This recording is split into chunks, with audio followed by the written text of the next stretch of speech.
বাংলাদেশে ক্ষমতাচ্যুত আওয়ামী লীগ জাতীয় নির্বাচনে অংশ নেওয়ার সুযোগ খুঁজছে বলে দলটির নেতাদের অনেকে বলছেন।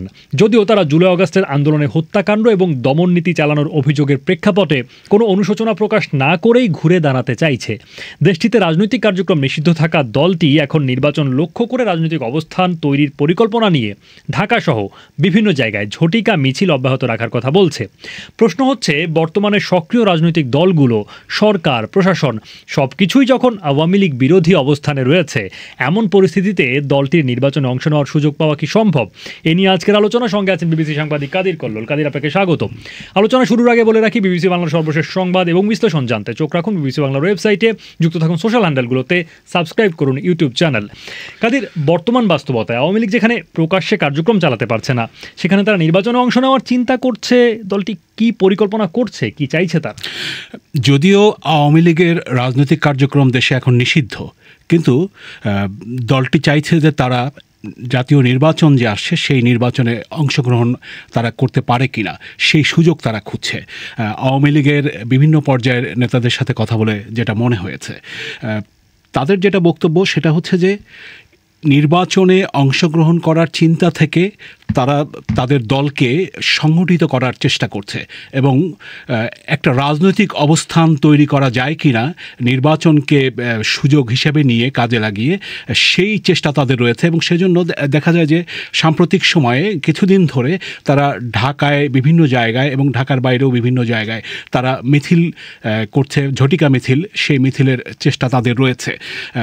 ঢাকায় বিভিন্ন জায়গায় যে তারা মিছিল করছে, তারা মানে আওয়ামী লীগের কেন্দ্রীয় যারা নেতা, যারা দেশের বাইরে বিভিন্ন জায়গায় আশ্রয় নিয়ে আছেন, ভারত, যুক্তরাষ্ট্র, যুক্তরাজ্য, কানাডা, বিভিন্ন জায়গায় কথা বলেছি, তাদের যেটা বক্তব্য সেটা হচ্ছে যে তারা একটা মানে পরিকল্পিতভাবে এখন যে মিছিলগুলো হচ্ছে, এই মিছিলগুলো তারা করছেন এবং তাদের মাঠ পর্যায়ে বা তৃণমূল পর্যায়ে তারা একটা মনে করছেন যে একটা সংগঠিত পর্যায়ে এসছেন। আওয়ামী লীগের একজন নেতা যেমনটা বলছিলেন যে তারা গত বছর কিছু মিছিল করার চেষ্টা করেছিলেন, সেগুলো তারা সেভাবে মানে বাস্তবায়ন করতে পারেননি পরিকল্পনাগুলো। সেই মিছিলগুলো খুবই অল্প সময়ের জন্য তারা করার চেষ্টা করে ব্যর্থ হয়েছেন, অনেকে গ্রেপ্তার হয়েছে, অনেকের বিরুদ্ধে পরে মানে অভিযান চালিয়ে ধরা হয়েছে। এখন যে মিছিলগুলো করছেন, তারা তাদের পরিকল্পনা অনুযায়ী রাস্তায় মিছিলগুলো করে বেরিয়ে যেতে পারছেন, পুলিশের চোখ ফাঁকি দিয়ে বা অন্যদের চোখ ফাঁকি দিয়ে। তো তারা বলতে চাচ্ছেন এটি তাদের নির্বাচনে অংশ নিতে চাওয়ার যে চিন্তা, সেই চিন্তার অংশ হিসেবে মানে রাজনৈতিক একটা অবস্থান তৈরি করা, সেই লক্ষ্য থেকে তারা এটা করছেন। তারা মনে করছেন যে তারা এই ধরনের মাঠে একটা যদি অবস্থান তৈরি করতে পারেন, তাহলে পরে একটা চাপ তৈরি হবে। মানে দেশের ভিতরে তারা একটা চাপ তৈরি করতে চান যে একটা অন্তর্ভুক্তিমূলক নির্বাচন করতে হবে। অন্যদিকে তারা মনে করছেন যে নির্বাচনের সময়টা যত ঘনিয়ে আসবে, আন্তর্জাতিক পর্যায়ে থেকেও এক ধরনের অন্তর্ভুক্তিমূলক নির্বাচনের চাপটা তারা তৈরি করতে পারবেন। তাদের সেই ধরনের উদ্যোগ বা চেষ্টার কথা তারা বলছেন। কিন্তু গণ অভ্যুত্থানে ক্ষমতাচ্যুত হয়ে আওয়ামী লীগের শীর্ষ নেতা সহ তাদের নেতৃত্বের বড় অংশই ভারত সহ বিভিন্ন দেশে পালিয়ে রয়েছেন এক বছর ধরে। তারা নির্বাচনে অংশ নেওয়ার চিন্তা কেন করছেন? তারা যেটা বলছেন যে তারা মনে করছেন যে নির্বাচন টাই একটা বড় সুযোগ হিসেবে তাদের সামনে আসতে পারে। সেটা হচ্ছে যে তারা যখন অন্তর্ভুক্তিমূলক নির্বাচনের কথা বলবেন, যেটা হচ্ছে যে এর আগে আওয়ামী লীগের সময়ে যে নির্বাচন হয়েছে, তিনটি নির্বাচন নিয়ে বিতর্ক আছে। তো তাদের বক্তব্য হচ্ছে যে বিতর্কিত বা একপক্ষীয় নির্বাচন হলে সেটা নিয়ে যে প্রশ্ন থাকে, আন্তর্জাতিক মহলে যে গ্রহণযোগ্যতা পায় না, সেটা তারা এখন অনুধাবন করছেন আওয়ামী লীগের নেতারা। এবং সেই ফর্মুলাটাই তারা এখন নিয়ে আসতে চাচ্ছেন তাদের যুক্তি হিসাবে, যে তারা এই নির্বাচনে যদি কোনো একটা বড় পক্ষ যদি না থাকে, তাহলে নির্বাচনের গ্রহণযোগ্যতা নিয়ে প্রশ্ন উঠতে পারে। সেই যুক্তিটা নিয়ে তারা মানুষের কাছে যেতে চাচ্ছেন। কিন্তু প্রশ্ন হচ্ছে যে পুরো রাজনৈতিক পরিস্থিতিরই এখন তাদের বিরুদ্ধে, সক্রিয় সব দলই এখন তাদের বিরুদ্ধে অবস্থান নিয়েছে। এরপরেও তারা নির্বাচনের কথা বলছেন। আওয়ামী লীগের কেন্দ্রীয় নেতা, সাবেক তথ্য প্রতিমন্ত্রী মোহাম্মদ আলী আরাফাত, তার সঙ্গে আমি কথা বলছিলাম। তিনি যেটা বলছেন যে তারা নির্বাচনের দিকে এগোতে চান, কিন্তু সেখানে আবার তারা একটা কথা বলছেন, নির্বাচনের চিন্তার কথা বলছেন, আবার তারা বলছেন যে বর্তমান অন্তর্বর্তীকালীন সরকারের অধীনে তারা নির্বাচন করতে রাজি নন। তারা সেখানে মনে করছেন যে এই সরকারের বিরুদ্ধে তারা আন্দোলন করে একটা রাজনৈতিক অবস্থান তৈরি করতে চান, যে অবস্থা থেকে মানে তত্ত্বাবধায়ক সরকার ইস্যুটা আবার সামনে আনতে চান, যদিও তারাই তত্ত্বাবধায়ক সরকার ব্যবস্থাটা বাতিল করেছিল তাদের শাসন আমলে। এর আগে আপনি বলছিলেন যে ছাত্র জনতার আন্দোলনে হত্যাকাণ্ড বা দমননীতি চালানোর অভিযোগ নিয়ে আওয়ামী লীগ এখনও দুঃখ প্রকাশ বা অনুশোচনা প্রকাশ করেনি, বরং তারা তাদের শাসনের পতনের পেছনে ষড়যন্ত্র তত্ত্ব হাজির করছে। তাদের পক্ষে তৃণমূলে বা মাঠ পর্যায়ে তাদের এই ষড়যন্ত্র তত্ত্ব এবং নিজস্ব যে বয়ান, সেটি নিয়ে রাজনীতি করা কতটুকু সহজ হবে? নির্বাচন তো তার পরের ধাপ, নির্বাচন করা আদৌ সহজ হবে কিনা? তারা যেভাবে বলছে রাজনৈতিক অবস্থান তৈরি করা কিন্তু অত সহজ নয়। পরিস্থিতিটাই তাদের বিপক্ষে, পুরো পরিস্থিতিটাই। রাজনৈতিক অঙ্গন বললাম বা সরকারের অবস্থান বা প্রশাসন যাই বলি না কেন, এর বাইরে মানুষের মনোভাবেরও একটা বিষয় আছে। কারণটা হচ্ছে যে তাদের গণ অভ্যুত্থানে যে মানে হত্যাকাণ্ডের ঘটনাগুলো ঘটেছে, আওয়ামী লীগের শীর্ষ নেতাদের বিরুদ্ধে সেটার বিচার এগিয়ে যাচ্ছে, ফলে মানুষের মধ্যেও তো একটা মানে অনুভূতি আছে বা এক ধরনের মনোভাব আছে তাদের ব্যাপারে নেতিবাচক। সেই বিষয়টা আওয়ামী লীগের যারা বাইরে পালিয়ে গেছেন বা বাইরে আশ্রয় নিয়ে আছেন তাদের অনেকের সাথে কথা বলে মনে হয়েছে তাদের মধ্যে অনানুষ্ঠানিকভাবে এই বিষয়গুলো আলোচনায় আছে। আওয়ামী লীগের একাধিক কেন্দ্রীয় নেতা বলছেন যে তারা মনে করছেন যে তারা ভুল করেছেন, তাদের ভুল হয়েছে কোনো একটা জায়গায়, কিন্তু তারা মনে করছেন যে এটাও তারা মনে করছেন যে তাদের পতনের পেছনে তাদের সিদ্ধান্তগুলোর ক্ষেত্রে কোনো কোনো ক্ষেত্রে ভুল ছিল, তাদের পতনের পেছনে ওই ষড়যন্ত্র তত্ত্বকেই তারা আবারও হাজির করছেন। ফলে ওই ষড়যন্ত্র তত্ত্বের উপরে ভিত্তি করেই তারা এগোতে চাইছেন। তারা বলছেন যে যদি তারা রাজনৈতিক অবস্থান তৈরি করতে পারেন, মানুষের কাছে আসতে পারেন, তখন তাদের ক্ষমা চাওয়া, দুঃখ প্রকাশ বা অনুশোচনা এই বিষয়গুলো আসবে, এখনই নয়। কিন্তু মাঠ পর্যায়েও আমি 4টি জেলায়, জেলা পর্যায়ে বিভিন্ন পর্যায়ে মানে নেতাদের সঙ্গে কথা বলেছি, তারাও বলছেন যে তাদের নেতাদের একটা বড় অংশই পালিয়ে আছে দেশের বাইরে, শীর্ষ নেতা থেকে শুরু করে বড় অংশ। একটা অংশ জেলে রয়েছে, আর একটা অংশ যারা দেশে আছেন তারাও আত্মগোপনে আছেন, পুলিশের ভয়, মামলার ভয়, অন্যান্য প্রতিপক্ষের ভয় তারা ধরিয়ে দেয় কিনা, এইরকম একটা অবস্থায় আছেন। সেই অবস্থায় নির্বাচন করা বা নির্বাচনের চিন্তা, এটাও মাঠ পর্যায়ে তারা মনে করছেন যে এটা মানে এক ধরনের মানে অন্যরকম চিন্তা, এটা কোনোভাবেই মানে বাস্তবতার সাথে মিল থাকছে না। কিন্তু আওয়ামী লীগ এটাকে পুঁজি করেই আওয়ামী লীগ নির্বাচনটাকে সুযোগ হিসেবে নিয়ে একটা পরিস্থিতি বা একটা মানে অবস্থা তৈরি করতে চাইছে, সেটা মনে হচ্ছে যারা দেশের বাইরে আছে তাদের সাথে কথা বলে। তাদের এই পরিকল্পনার ক্ষেত্রে আওয়ামী লীগ বিরোধী অবস্থানে বর্তমানে সক্রিয় রাজনৈতিক দলগুলো, সরকার, সবার যে একটা ঐকমত্য রয়েছে, সেই বাস্তবতা কতটা বিবেচনায় নিচ্ছে দলটি? যেটা মনে হচ্ছে যে আসলে তারা বিবেচনা করছে যে তাদের সবাই মানে কেউ তাদের পক্ষে নেই, তারা কিন্তু একা।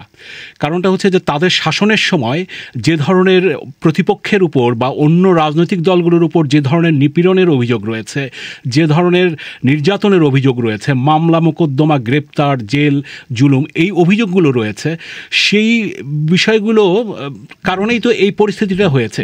তারা তাদের পাশে কোনো কাউকে রাখতে পারেনি, সবাইকে খেপিয়ে দিয়েছিল, যে কারণে এই গণ অভ্যুত্থান হয়েছে। মানে সাধারণ মানুষও ক্ষুব্ধ হয়ে উঠেছিল, এমন একটা পরিস্থিতি তার তৈরি করেছিল। কিন্তু মানে গত বছরের অগস্টে গণ অভ্যুত্থানে আওয়ামী লীগের শাসনের পতনের পরে যেটা হয়েছে যে মানে যে দলগুলো সক্রিয় রয়েছে, বিএনপি, জামায়াত ইসলামী, বামপন্থী দলগুলো, ইসলামপন্থী বিভিন্ন দল, সবাই কিন্তু ওই আওয়ামী লীগ প্রশ্নে এক জায়গায়, যে তাদের এই যে অবস্থাটা করেছে সেই জায়গায় রাজনীতি করার সুযোগ কতটা পাবে সেই প্রশ্নে কিন্তু এক জায়গায়। বৈষম্য বিরোধী ছাত্র আন্দোলনের যে নেতৃত্ব, যারা জাতীয় নাগরিক পার্টি বা এনসিপি গঠন করেছে, এখন দল হিসাবে কাজ করছে, তাদের দিক থেকে এই দাবিটা জোরালোভাবে এসেছিল। বামপন্থী অনেক সংগঠন, ইসলামপন্থী অনেক দল, তাদের দিক থেকেও এই দাবিটা জোরালোভাবে সামনে ছিল। তখন কিন্তু বিএনপি বা জামাত তাদের দিক থেকে ওই নিষিদ্ধ করার প্রশ্নে অতটা জোরালো ভূমিকা ছিল না, মানে বক্তব্য যেটুকু তারা মাঠ পর্যায়ে দিয়েছিল, এই ধরনের বক্তব্য এসেছিল যে কোনো রাজনৈতিক দল নিষিদ্ধ হোক সেটা তারা চায় না, এই ধরনের বক্তব্য এসেছিল।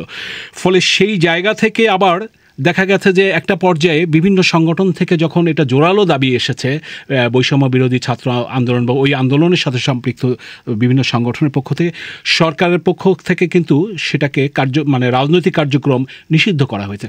তখন আবার জামায়াতে ইসলামী এবং বিএনপি তাদের দিক থেকে এক ধরনের নীরবতা ছিল, তাদের দিক থেকে কিন্তু কোনো বক্তব্য আসেনি।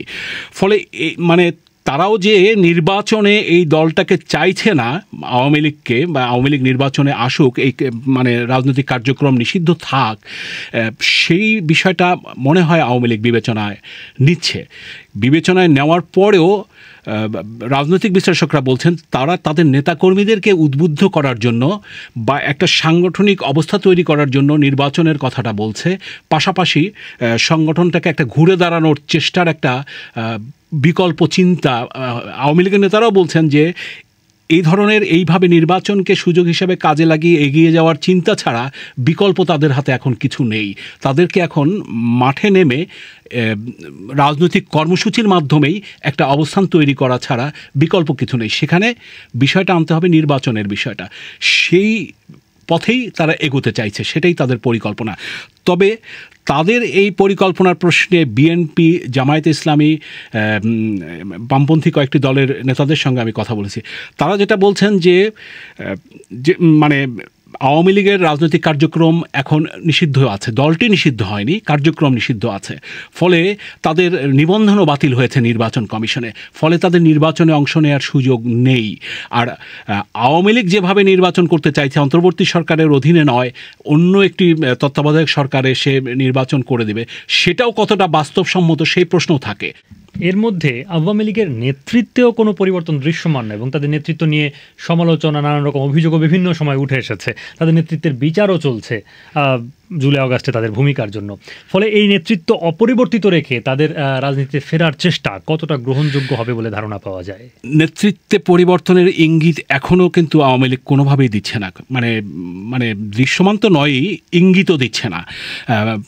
কিছু কিছু সংবাদ মাধ্যমে খবর হয়েছে বা আওয়ামী লীগের নেতাদেরও অনেকে বলছেন যে তাদের যে শীর্ষ নেতা শেখ হাসিনা, তিনি তার ছেলে সজীব ওয়াজেদ জয় এবং মেয়ে সাইমা ওয়াজেদ পুতুল তাদেরকে তৈরি করছেন।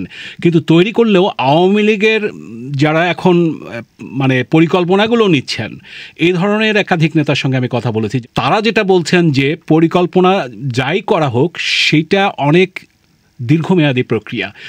তারা এখন মনে করছেন তাদের দলকে টিকিয়ে রাখতে হলে, তাদের দলের এখন অস্তিত্বের প্রশ্ন, শেখ হাসিনা তাদের জন্য অনিবার্য। কিন্তু এখানে যে ঘটনাগুলো ঘটেছে বাংলাদেশে, সেটার জন্য তার বিরুদ্ধে যে মানুষের ক্ষোভ আছে বা রাজনৈতিক দলগুলো যে তার বিরুদ্ধে একটা অবস্থানে আছে, সেই বিষয়টাও তারা বিবেচনা করছেন। কিন্তু তারা মনে করছেন শেখ হাসিনার বিকল্প তারা এখনও ভাবছেন না। অন্যরা তৈরি হয়ে আসবেন, সেটা তৈরি করতে সময় লাগবে। এছাড়া ওই পরিবারের বাইরেও তারা বিকল্প অন্যভাবে কোনো কিছু চিন্তা করছে না, সেটাই মনে হয়েছে কথা বলে নেতাদের সাথে। ফলে শেখ হাসিনার নেতৃত্বেই যা কিছু করার এখন পর্যন্ত ঘুরে দাঁড়ানোর যে চেষ্টা তাদের, সেটা তারা শেখ হাসিনার নেতৃত্বেই করবেন, এটাই মনে হয়েছে। মাঠ পর্যায়ে ব্যাপারে কি ধারণা পাওয়া যায়? এক্ষেত্রে গ্রহণযোগ্যতা অর্জন করা বা সাধারণ মানুষের কাছে তাদের অবস্থানকে আরেকটু যদি বলতে চাই ইতিবাচকভাবে তুলে ধরার চেষ্টা, সেটি প্রতিবন্ধকতার সম্মুখীন হবে কিনা? আমি যেটা বলছিলাম যে 4টি জেলায় নেতাদের সঙ্গে আমি কথা বলেছি, বলে যেটা মনে হয়েছে, নেতা এবং কর্মী পর্যায়ের লোকের সঙ্গে আমি কথা বলেছি, বলে যেটা মনে হয়েছে যে তাদের কাছেও মনে হয় যে তাদের দলকে যদি ঐক্যবদ্ধ রাখতে হয়, অস্তিত্বের প্রশ্ন, সেই জায়গায় শেখ হাসিনার বাইরে তারাও এখন পর্যন্ত চিন্তা করছে না বা সে ধরনের কোনো ইঙ্গিতও তাদেরকে এখন পর্যন্ত দেয়া হয়নি। তবে তারা মনে করছেন যে মাঠ পর্যায়ে অবস্থান তৈরি করতে হলে বিষয়গুলো, যে পরিস্থিতির জন্য আজকে এই অবস্থা, সেই বিষয়গুলোতে ভুল আছে কিনা সেই বিষয়গুলো স্পষ্ট করা দরকার। মাঠ পর্যায়ে নেতাদের সাথে কথা বলে মনে হয়েছে। আরেকটা বিষয় মাঠ পর্যায়ে কাজ করছে বলে মনে হয়েছে, তারা মনে করছেন যে অন্তর্বর্তী সরকারের ব্যাপারে মানুষের মধ্যে এখন সমালোচনাগুলো বাড়ছে বিভিন্ন কর্মকাণ্ডের কারণে, বিশেষ করে আইনশৃঙ্খলা পরিস্থিতি, মব বা এই সব কারণে মানুষের জীবনযাত্রার ব্যয় বেড়ে গেছে, কর্মসংস্থানের অভাব। তো তারা মনে করছেন যে এই ব্যর্থতাগুলো বা রাজনৈতিক দলগুলোর মধ্যেও বিভক্তি বাড়ছে এখনকার সক্রিয় দলগুলো, এই ব্যর্থতা বিভক্তি এই বিষয়গুলো তাদেরকে এক ধরনের সুযোগ তৈরি করে দিচ্ছে। তারা মনে করছেন যে মানুষের আগে যে ধরনের তাদেরকে মানে লজ্জায় পড়তে হতো মানুষের সমালোচনার মুখে, এখন সেই জায়গাটা কিছুটা কমে আসছে, এটাও তারা ভরসা করছেন। আচ্ছা কাদির, ধন্যবাদ আপনাকে। দর্শক আপনারা যারা যুক্ত ছিলেন আপনাদেরকে ধন্যবাদ জানিয়ে শেষ করছি। মনে করে দিই বিবিসি বাংলার সর্বশেষ সংবাদ এবং বিশ্লেষণ জানতে চোখ রাখুন বিবিসি বাংলার ওয়েবসাইটে, যুক্ত থাকুন সোশ্যাল হ্যান্ডেলগুলোতে, সাবস্ক্রাইব করুন আমাদের ইউটিউব চ্যানেল।